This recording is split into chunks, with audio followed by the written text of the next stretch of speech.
to circle back to this idea of submission because there's so much fear mongering associated with submission. I've come to see or understand submission as, quite frankly, something that is for the woman's safety, something that is for her benefits. But unfortunately, I think right now, a lot of times when people talk about submission, it's under this assumption that a man controls you completely and you have no voice, you have no say, you have no personhood, and you're basically like enslaved. Like they're literally like describing it as if like you are enslaved. And so how have you come to understand submission, in your marriage? What do you actually find as the benefits of submission, things like that? Well, first and foremost, my family, we're Christians, so that has allowed me to lean on biblical understanding of submission. Mhm. And I go back to that. I go back to the word and how submission is a form of submission to God. Submitting Yeah. to your husband is you submitting to God. Not saying that your husband is God, but when you submit to him, it pleases God. That is Mhm. what we are, created to do. And it's for our protection. Like you said, it's for our protection. God Right. knows that we're vulnerable and we're precious and we deserve to be protected. And the only way you could get that protection naturally from a man is from submitting and honoring and respecting him. That it will just come natural for him to want to Yeah. protect you and be that for you. But as far as slavery, it's not slavery. It's freedom. I It's know. freedom. Like there's so much that modern women carry nowadays. We are carrying so much weight that we weren't created to carry. There's so much freedom in submission, and not to mention the benefits from it, because you are cherished more, you're taken care of. It even helps your looks, like your youthfulness, because you're not carrying so much weight. Like you really can let loose and be like, okay, I don't have to concern myself with everything. I can just focus on the task at hand, my family, making sure my husband is good, making sure my children is good. And it fulfills you and it like feeds you, because that is who we are. I mean, we're nurturers. We're here to take care of our families, and it just really brings out the best in you.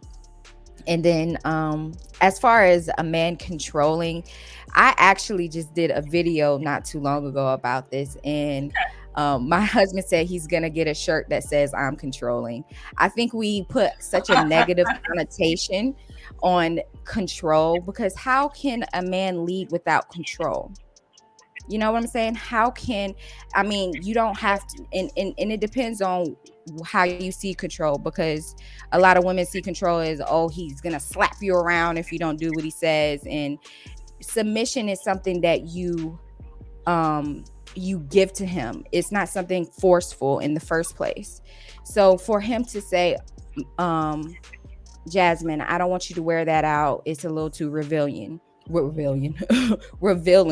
And a lot of women would say that's controlling. Okay, if it is controlling, so what? He's protecting me. If I tell my children don't walk across the street, I am controlling them, but I'm also protecting them. So I think we give such a bad name for control. It's okay for a man to control.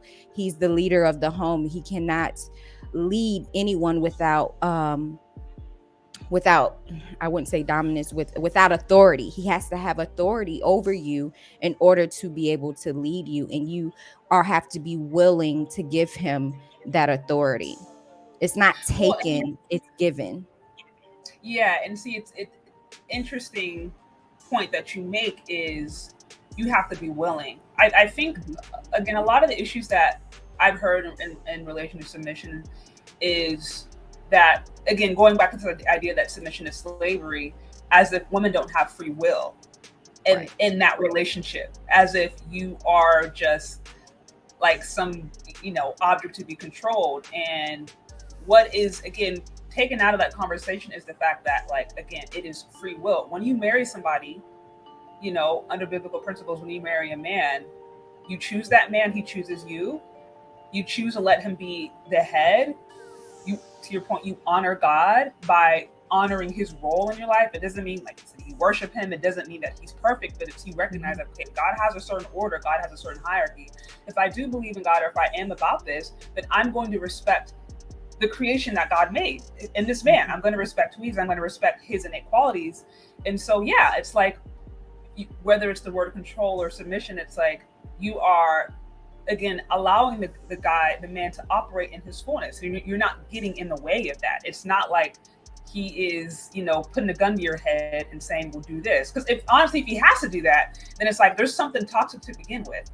Because really, it should be it should all be done based upon love and based upon service. I think also what women forget is that verse where it talks about, because it talks about women, you know, women submit to men, you know, or submit to your husband as you would unto the Lord. But there's also the other verse that talks about submitting one to another, about love. And then even the other verse that talks about how essentially man has a responsibility to lay down his life. So it's like, if man has a responsibility to lay down his life for his wife, if that is the burden that man carries as the head, why wouldn't you respect that? Why wouldn't you respect the fact that he has a heavier burden, he has a heavier call under God himself?